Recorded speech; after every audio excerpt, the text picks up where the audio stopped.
on Donald Trump's watch to deal with the migrant issue. Let me ask you, you mentioned the medical records. No, ma'am. No, wait a minute. No, hold on, wait a minute. Wait, facts are important. That is a new program that started in 2020 under Joe Biden. That funding wasn't necessary under Trump's administration because we secured the border. We didn't invite illegal aliens and dangerous people into the country. That's a Biden-Harris policy, and everybody knows it. Ew!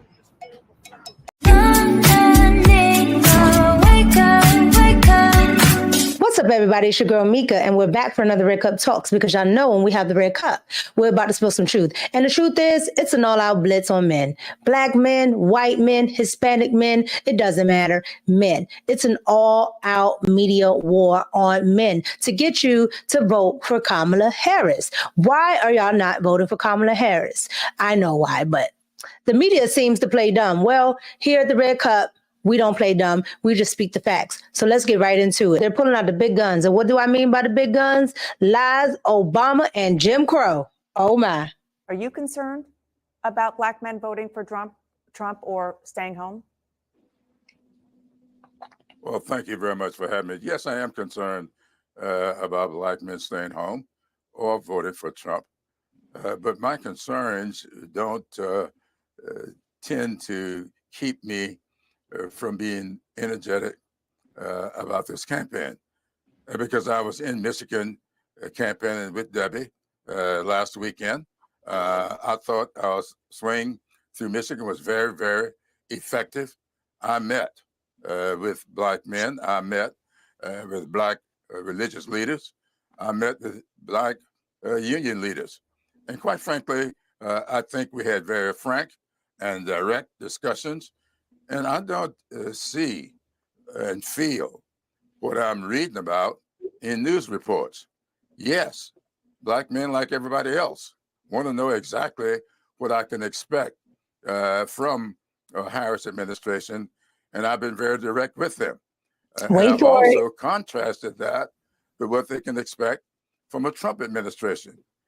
We will expect Project 2025 to be a full-blown policy in his administration. And what would that policy be?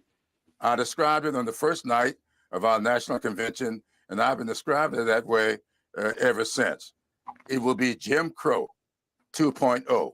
Not only should CNN and Dana Bash should be ashamed of themselves, it was already debunked by CNN that Project 2025 is not Donald Trump's law or Donald Trump's policy. So to keep saying it takes away CNN's credibility because you guys were the one that said it, okay? Right after the debate, okay? When you did your fact checking, you literally said that Kamala Harris was wrong about that. So you have that. And then to come on and say that it's Jim Crow is even more disgusting because Jim Crow was a disgusting law that I'm sure Mr. Clyburn lived through, being from South Carolina. So I'm sure he lived through that. And to sit here and say it is the same thing, you know, lynchings, okay, the KKK, all of this stuff. Are you out of your mind? They put all of this energy into that instead of putting energy into actually fixing the country. If you really think black people need certain things, these old Negroes have been up here for I don't know how long. Okay? And he hasn't done anything. Nothing of significant. And that's the same playbook they're trying to play with Kamala Harris, a blackface. Crazy. Now, you know, I'm the 9th African-American serving Congress from South Carolina. We don't care. There were 8 before me. The problem is there were 95 years between number 8 and number 9. And the policies of that 95 years that kept us out of government, out of this economy, is called Jim Crow.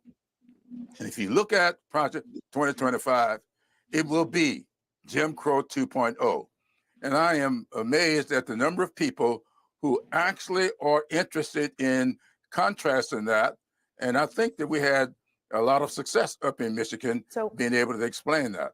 Black men are not falling for it. They don't want her. They don't want her. Okay? They don't want her. and you're trying to push it on them. But her policies and everything she speaks about, it has no bearing on their lives. So at the end of the day, she can go to Michigan so many times. She can talk till she's blue in the face. It's not going to work. And the media can keep trying to use these tactics to scare Black men. Mr. Clyburn, it's not going to work. Jim Crow is gone. Now, in more old Negro news, we have Roland Martin, who decides to be a Black voice and bring on Kamala Harris to talk about what probably the same thing that she's been talking about for the last 3 months, 90 days, 175, 36, I don't know. But this is what we have. So let's see what Roland Martin and Kamala talking about here. Let's get right to it. So right before I walked out there, someone posted a clip, and usually the clip, I'm not going to sit here and say I'm going to do anything specifically for African Americans.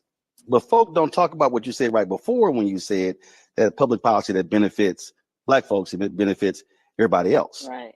Even we look at historically, Civil Rights Act, Voting Rights Act, it actually didn't just impact the African Americans, it impacted everyone else. But talk about that, because so many people have only clipped that one part without understanding the public policy implications. That's too bad. So he said that something in policy that affects Black people helps everybody. Okay, well, that is incorrect. All right.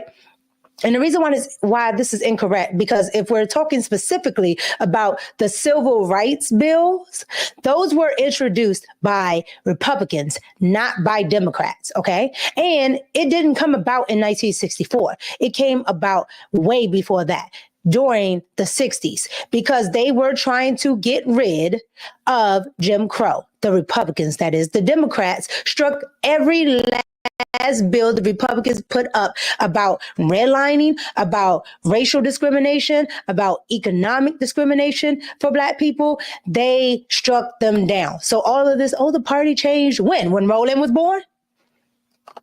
That's what you're telling me? No. I'm sorry to hear that. Right. So you know that, I mean, going back even before, but Dr. King was very clear, right? If you have certain policies that recognize, one, that not everybody starts out on the same base. If you have public policy, and I'm talking about economic public policy specifically at this point, but if you have public policy that recognizes historical barriers, and what we need to do then to overcome, first speak truth about them and then overcome them, that in the process of doing that, not only are you directly dealing with the injustices and the legal and procedural barriers that have been focused on Black folks, but by eliminating those barriers, everyone actually benefits, right? Girl, what?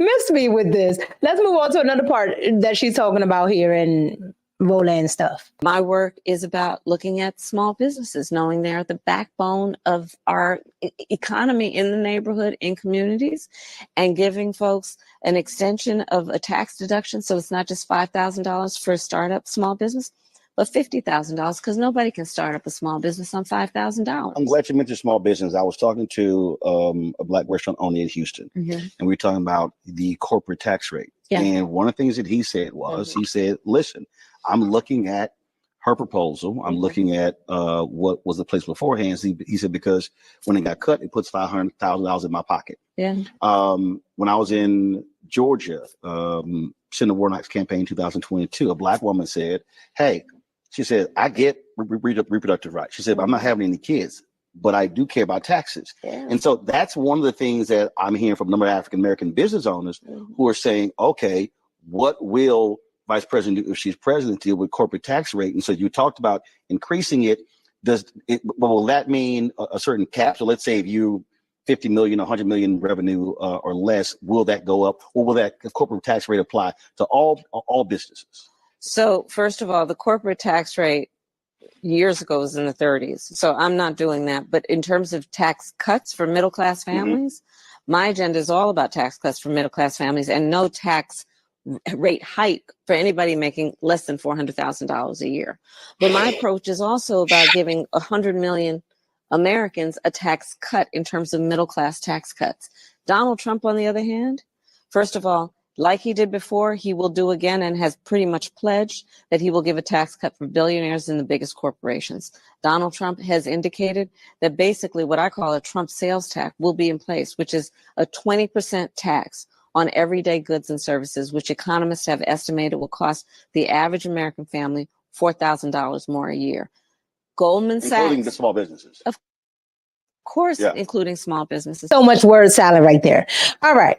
She was supposed to be talking about small business, okay? But she ended up talking about middle class families again. That was actually a pretty good example to roll into, right? It was easy enough for her to go ahead and build off of it so we can hear what you're actually talking about, what you're trying to do.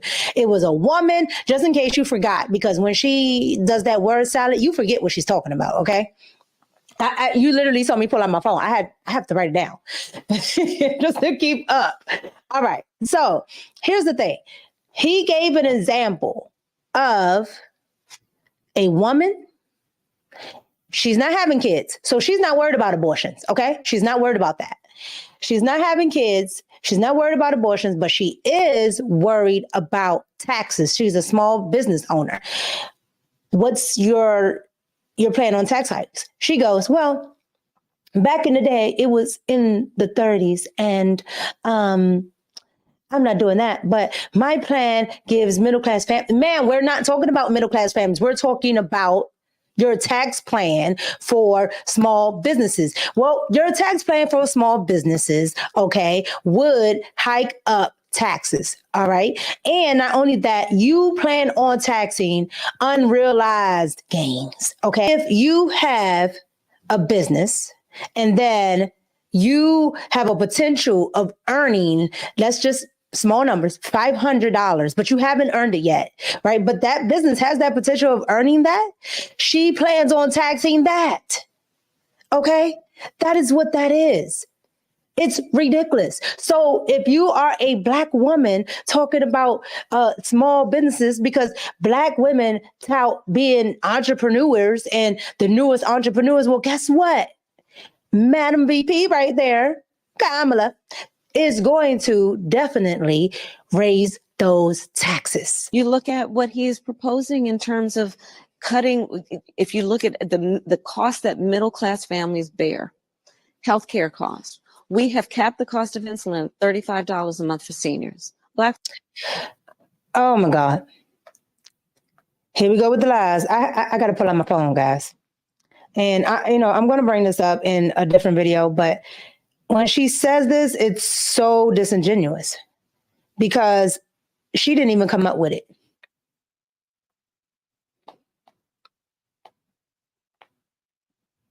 Okay. So here's the thing. I had to pull out my phone on this because I have it down for another video, but I just wanted to say this real quick because I'm tired of her saying this. She's talking about she lowered the cost for whatever, drugs and all this other stuff. They're lying to you. Okay. July 24th, 2020. All right. Donald Trump put into law lowering, this is the executive order, lowering drug prices by putting America first. That is Donald Trump's actual law that he put in place July 24th, 2020. Okay. I have the docket number. I have everything because I had to go. I'm just so sick of this woman. All right. But that is the law that he put in place. So when she says all this other stuff, I'm just like, how do y'all not go research this stuff? And Roland, okay, he knows. Here's another executive order 13951. Signed into law by Donald Trump, an America First healthcare plan. It was put into law September 24th, 2020. Okay. It's 8 pages long. This is what Donald Trump did. She revoked it. All right. These are what I'm telling you. These things have been revoked already. The Biden-Harris administration revoked it. So there you have it. These people are lying. I'm done with her and Roland. All right, so I guess black men might not be listening to Clyburn, when he's on State of the Union on CNN. And I guess black men might not be listening to Roland Martin. Child, I know you ain't listening to Roland Martin, but anywho, you might not be listening to Roland Martin. So to get the young vote, maybe you might listen to the Shade Room. Let's hear what Justin had to say. The Pew Research Center, they said 81% of black men voted for Hillary Clinton. So when you hear those numbers and you're seeing, in the polls and you're seeing black men aren't as, quote, excited or fired up for you, how do you respond to that? One, that's not my experience. Two, election day has not arrived yet. Okay. Voted for Biden, 12%. Voted for Trump in 2020. So when you hear those numbers and you're seeing, in the polls and you're seeing black men aren't as, quote, excited or fired up for you, how do you respond to that? Well, that's not my experience. Okay. One, that's not my experience. Two, election day has not arrived yet. Okay. And the third point that is probably the most important point is this, when journalists ask me this question, I often will say to them that let's be clear that your underlying premise is not an assumption that I'm supposed to have black men in my back pocket in terms of their vote. I'm glad she knows that. And that I should be taking that for granted, because I don't. Black men are no different from anybody else. They expect that you have to earn their vote. And that's why I'm out here doing the work that I'm doing about talking with folks, listening with folks, because I'm running for president of the United States. And it is incumbent on me to earn the support. And that is why I'm talking with folks about the work that I have done in my career, whether it be in particular as vice president, what I've done to put more billions of dollars actually into community banks to increase access to capital for small business owners. I'm glad she brought that up. Okay, when she says people and community banks, well, what people and community banks did she bring this up for? She's not telling you who she did that for. You know why? Because it wasn't black people. It wasn't black men. It was the Asians. Roll footage. Kamala Harris has allocated funds, and I do mean funds. 3 years ago in 2021, Kamala Harris allotted $1.2 billion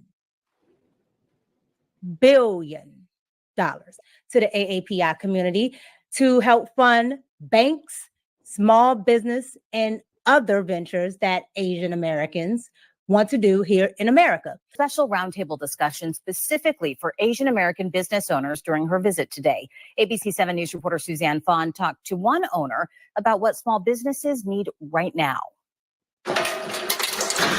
Inside San Francisco's Golden Gate Fortune Cookie Factory, you'll see a lot of history. Fortune cookies are American product.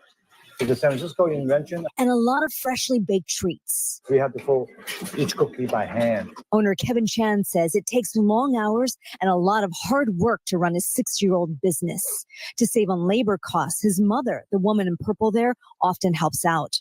The COVID emergency may be over in California, but Chan's business and many others in San Francisco's Chinatown are still hurting. That's what a few of them told Vice President Kamala Harris today. Chinatown community needs a lot of help. Chinatown actually got hit the most and recovered the latest. Chan told the VP, as an AAPI business owners, we struggle.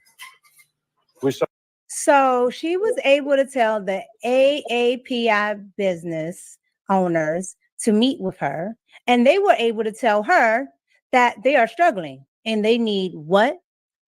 Financing, funding. Struggle very hard. Not just inflation, not just labor. We have to face crimes. People want to visit me and they car got broke in front of the alley here. Less than 10 seconds. Do you think the visitor will come back in? Before the pandemic, business owner Kevin Chan would often stay open until 9 o'clock on a Friday night. But now he often closes early because people just aren't coming after dark anymore. Chan told VP Harris what they need. Because the inflation, the material inflation costs. As for what the VP and the Biden administration are offering, Chan likes what he hears. She offers lots of resource for us to apply. All I need is stabilize, get more food trucks. So she's offering resources. I thought she couldn't do something specific. Okay. So she can do something specific again, like allocate funds and actually go meet with those people in that community and actually sit down and say, here is what I plan to give you, a specific plan. She hasn't given Black people funding. She hasn't given funding for community-based items. She only has given funding for Asian American communities. So now, if you guys don't know, that is one of my older videos, okay? Shout out to the progress, because this was only a couple months ago. Hey, girl. But I wanted to play that video because when she said that, it triggered me, right? Like, I remember what she said then and what she's saying now. And I'm just like, I remember you giving funds to the tone of some billions, okay, for community banks and businesses. Yeah, to your community. Again, the woman is Asian. I don't understand what y'all don't get about it. She cosplays as a Black person, but the woman is Asian. So shout out to me for picking up that story. But anyway, let's get back to what she was saying to Justin. Before I was running for president, I convened a bunch of Black small business owners, all who were men, and I purposely convened them. I brought them into my ceremonial office at the White House to have a meeting about what their needs are and to make sure that they have the information about what's available to them in terms of financing, capital, and access to capital, support for what they want to do in terms of building or growing their business.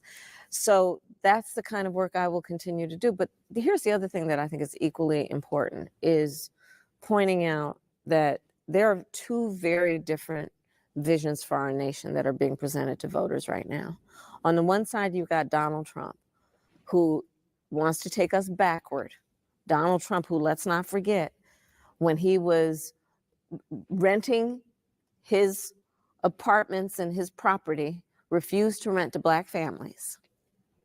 Donald Trump, who, as it relates to 5 young Black men, they were actually teenagers and Latinos, the Central Park 5, he took out a full-page ad in the New York Times calling for their execution. They were innocent. Donald Trump, who referred to the first Black president and suggested, remember the birtherism lies, that he couldn't have been born in the United States. Donald Trump, who in his Project 2025, the various things that would happen would include allowing it or making it easier for companies to not give workers overtime pay. We capped the cost of prescription medication at $2,000 a year for seniors and capped the cost of insulin at $35. First of all, let's go through your little countdown.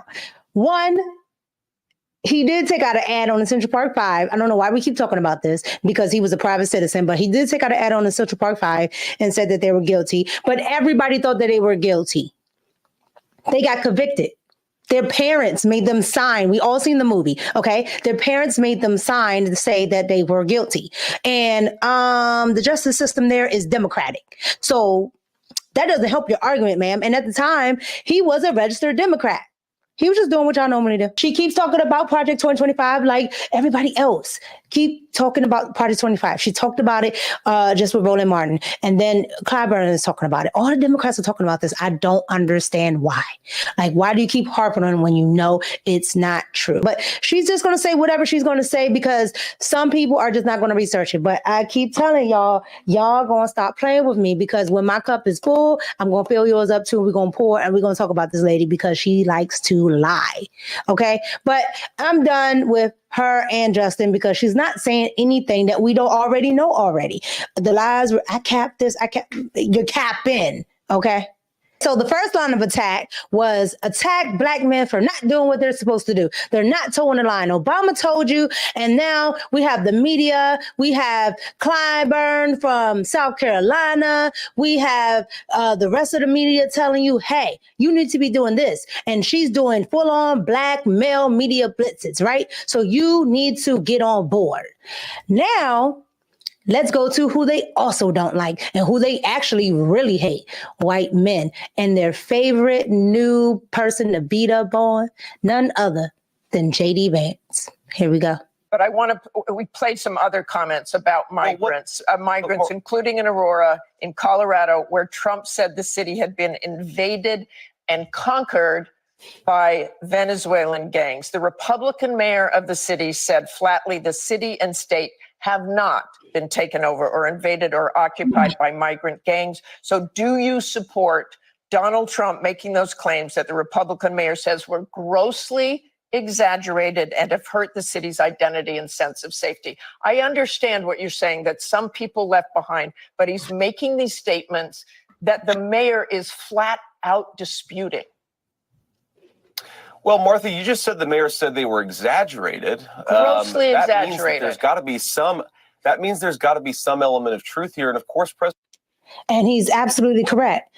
To exaggerate a quote unquote exaggerated story, you have to have some element of truth there. And she's like, oh, well, it's a GOP. We don't care if it's GOP. Like, what do y'all not get that we don't care about if it's Republican or Democrat? If you're wrong, you're wrong. If you're lying, you're lying. It is what it is. Get him, Vance. President Trump was actually in Aurora, Colorado, talking to people on the ground. And what we're hearing, of course, Martha, is that people are terrified by what has happened with some of these Venezuelan gangs. Senator Vance, I'm going to stop you because I know exactly what happened. Martha. I'm going to stop you. The incidents were limited to a handful of apartment complexes, and the mayor said our dedicated police officers have acted on those concerns. A handful of problems. Only, Martha, do you hear yourself? Only a handful of apartment complexes in America were taken over by Venezuelan gangs, and Donald Trump is the problem and not Kamala Harris's open border. Americans are so fed up with what's going on, and they have every right to be. And I really find this exchange, Martha, sort of interesting because you seem to be more focused with nitpicking everything that Donald Trump has said rather than acknowledging that apartment complexes in the United States of America are being taken over by violent gangs. I worry so much more about that problem than anything else here. We've got to get American communities in a safe space again. And unfortunately, when you let people in by the millions, most of whom are unvetted, most of whom you don't know who they really are, you're going to have problems like this. Kamala Harris, 94 executive orders that undid Donald Trump's successful border policies. We knew this stuff would happen.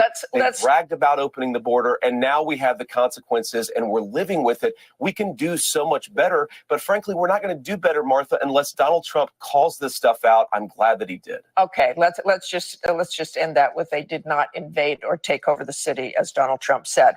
I want to move on to just a few apartment complexes, no big deal. A few apartment complexes that the mayor did not seem was invading the entire city. They don't like that middle America, all white man that thinks he's strong, that thinks he's manly. Who are you? The future is female, okay? Especially white female. They're trying to slide that Kamala in there, all right, to confuse you. But no, they want it to be that liberal, over-the-top, feminist, white female, okay? That's what all of this is about. But I'm glad he stood his ground and he actually spoke truth to power. You guys are more concerned with getting at Donald Trump than the Americans that this is affecting. And she called them migrants. They're illegal. They're not even migrants. They're not migrating here. They're illegal. They're illegal. They're illegal. They don't care. This is not their country. All right.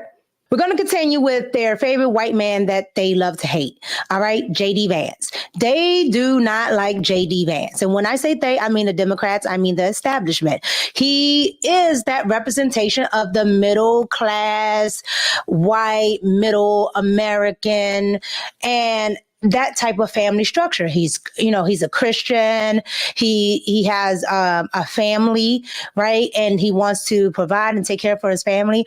And his wife is a woman of color. She's Indian. So when they say he's racist, it boggles me, because he can be racist and have a wife of color, but Kamala can be Black when she's not Black, but she can be a woman of color and have a white man as a husband and not be racist. Minus her policies. Her policies are effing racist, but she's not racist. Okay. Anywho, I just want to continue on with JD Vance and how he represents what they hate in the media. Here we go. I think the focus here is like somewhat off, because people talk about the logistical difficulty of making this happen. Well, again, we have had large-scale deportation efforts in the United States. I mean, look, Barack Obama, to his great credit, deported a hell of a lot more people than Kamala Harris has. So you can deport people in this country who are here legally. You just have to have the political willpower to do it. But if you don't do this, Lulu, I mean, what are you're basically saying the United States doesn't have meaningful border policy. I mean, Mexican drug cartels have become the wealthiest criminal organization maybe in the entire world because of what Kamala Harris has done at the border. Not to mention, like, I'm a big believer in the social contract in this country. Like, I benefited sometimes from a generous United States government, meaning a generous United States taxpayer that made it possible for us to afford things that we would have always been able to afford. So when you bring in millions upon millions of people, you degrade and destroy the social trust that's necessary to support any kind of a modern support for poor people, food assistance, housing assistance. You are not going to have that stuff if you allow millions upon millions of people into this country illegally, and then they get to take advantage of it. Oh my God. JD Vance is cooking them. Pour a drink up for JD. He's cooking them. All right. And you could just look at her face. I can't stand him, right? You know why she can't stand him? Because he is cooking. He's cooking her. All right. And the reason why he's cooking her is because he's absolutely correct. When taxpayers put money into the system, you benefit from it. So all that, I got my, Joe Biden helped me get my bills paid. No. I helped you get your bills paid. Joe Biden went in my pocket and got your bills paid. Okay. Joe Biden went in my pocket and got you a voucher. Joe Biden went in my pocket and got you whatever you wanted to get. Okay. It came from me and others like me, but they don't want to acknowledge that. But then not only am I supposed to take care of you, I have to turn around and take care of people running from somewhere else that they can actually stay. Those bad policies over there, you want to bring over here? Because Venezuela has bad policies, some policies that Kamala talks about right now. Okay. So you want to bring those over here, then you want me to take care of them over here. Uno, dos, tres, cuatro. Like, stop playing with me. At the end of the day, ma'am, you know that those policies are trash, and it puts a strain on the workers here. It puts a strain on taxpayers here. It puts a strain on poor people here. It puts a strain on poor people here. I live in Washington, D.C. We have one of the highest homeless rates, especially homeless veterans. If anybody should be getting a house, it should be a veteran, not no migrant family. And then they put them on TV celebrating getting in a house. Like, this is asinine. These women, I'm telling you, it's not only a war on men, it's a war on the men that they don't like. Her white counterpart. Let's just call it what it is. All right? Women don't like JD Vance. He doing too much. He representing too much strength. Okay? Like I said, he was cooking. This whole interview, he was cooking. You guys got to go watch it. So what kind of man do they want you to be? They don't like the black men. Remember, black men are pookie. The middle America racist white man that they keep calling him is not going out to vote for Kamala. Then who is voting for Kamala? Who does the left think are men and are manly men? Let's see. Let's just go see. I'll tell you another thing I sure as shit am not afraid of. Women. I'm not afraid of women. I'm not afraid of women. They want to control their bodies. I say go for it. They want to use IVF to start a family. I'm not afraid of families. They want to be childless cat ladies. Have all the cats you want. Woman wants to be. Y'all are playing with me. Y'all are playing with me. Like, stop it. Y'all playing with me. Get this ad off my screen. What other things do liberal women think is manly? Like, y'all are playing with me. Get it off my screen. That was beautiful.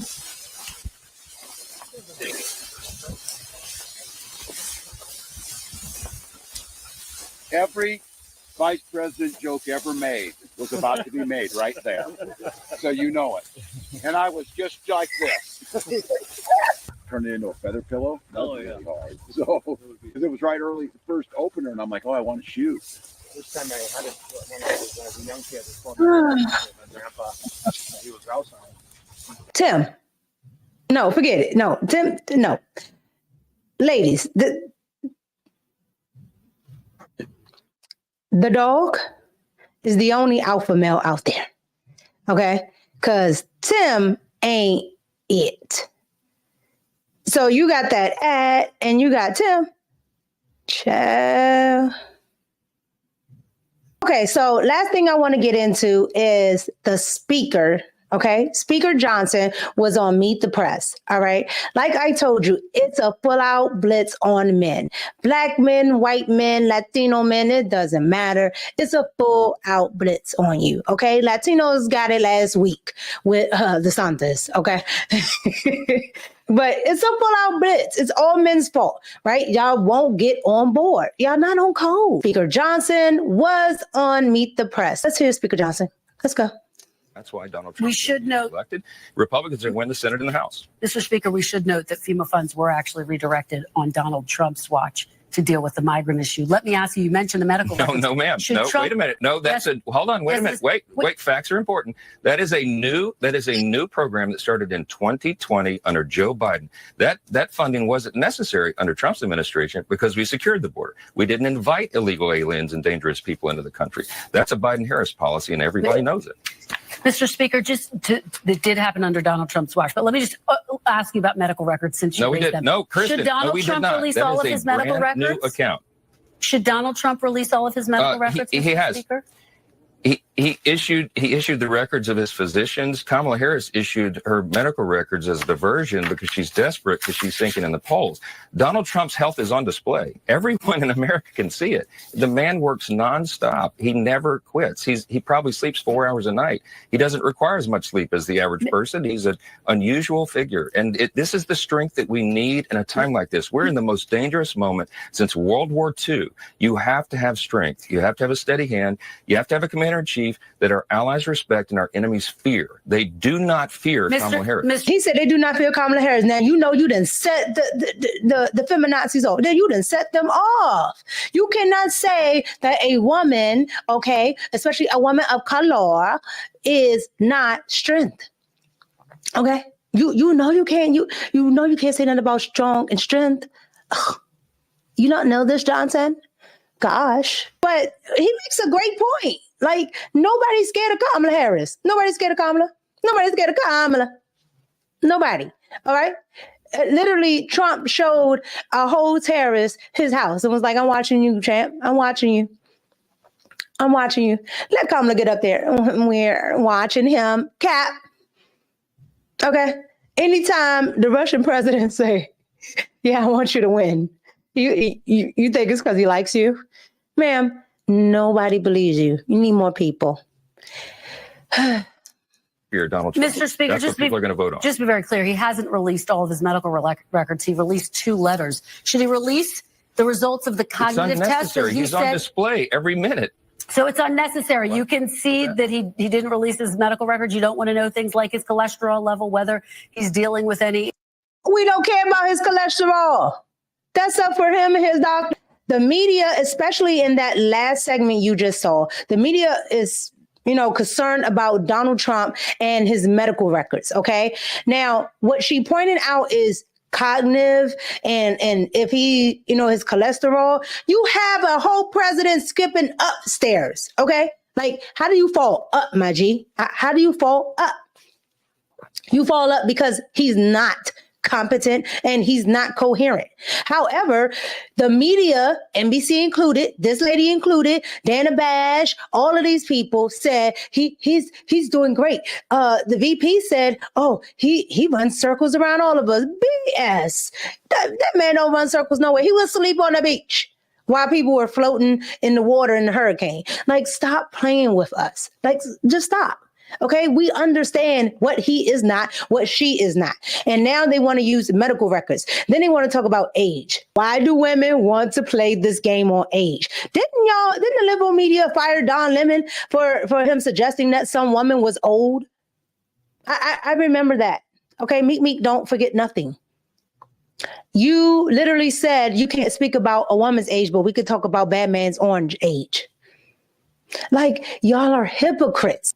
And this is a significant problem, like Joe Biden falling up the stairs. Okay? I've never seen, like, I ain't gonna lie. I'm telling you, I've never seen somebody fall up a flight of stairs. Okay? But at the end of the day, it's all BS. They don't like the man. They're going to continue to go at him, and they're going to now start to come down on men. They're tired of you. They're tired of white men being in charge, particularly white, straight, Christian, middle America with a family men. When you are a feminine woman, you get what you want. We don't have to go strength for strength and masculinity. Our strength is in our femininity. You could get tons of questions out of JD Vance, probably the ones you want. But you know what happens when you talk to a man like a man? You get a man response. And then it's sexist. What is he supposed to do? It's all nuts, but it's all men's fault. Look, like, comment, and subscribe. Let me know in the comments what you guys think. And as always, thank you for all of the support. You could definitely support via Cash App, $ officially Micca, spelled Micca, officially Micca on Cash App. And you could support by leaving a comment with a super thanks. It's your girl, Micca. I appreciate you. I'm out.